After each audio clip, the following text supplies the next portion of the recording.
Est-ce que tu connais ta mission sur terre? Ça, c'est la raison pour laquelle Dieu vous a mis ensemble. Cette femme doit être l'aide qui va t'accompagner dans l'accomplissement de la mission pour laquelle Dieu t'a appelé sur terre. Si vous ne réussissez pas de ce côté-là, même si vous avez réussi ailleurs, vous avez tout échoué. Beaucoup de couples souffrent. Bon, vous vous êtes mariés pourquoi? Si ce n'est pas pour aider l'homme à atteindre les objectifs pour lesquels Dieu l'a créé. Voilà pour moi le sens que je donne au mariage. C'est comme ça on dit, si vous allez poursuivre un objectif, regardez la personne que vous voulez épouser. Est-ce que cette personne va vous aider à atteindre votre objectif? Il y a des hommes qui avaient des bons objectifs, mais qui ont perdu leurs objectifs pour avoir épousé de mauvaises personnes.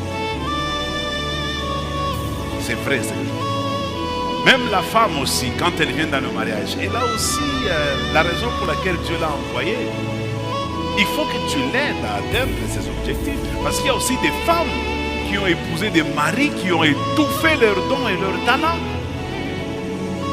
Des femmes qui devraient être, mais qui n'ont pas réussi à devenir parce qu'il a épousé une mauvaise femme, un mauvais mari. Un mari qui veut que la femme soit une femme au foyer. Non, la femme n'est pas une femme au foyer.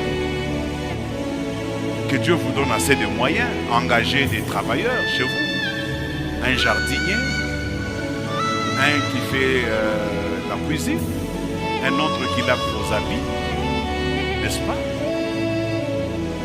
Si vous n'avez pas les moyens, vous allez obliger à cette femme de souffrir. C'est pourquoi vous devez beaucoup travailler pour avoir assez de moyens, pour que votre femme ne soit pas une bonne. Elle a aussi des ambitions que Dieu a mis en elle. Peut-être elle deviendra un grand chanteur. Peut-être qu'elle a des cantiques qu'elle composera pour que l'humanité puisse les consommer. N'étouffez pas ça. Aidez-la. C'est là, en cela que vous serez un bon mari. C'est en cela aussi qu'elle sera une bonne femme si elle réussit à sortir le meilleur de vous.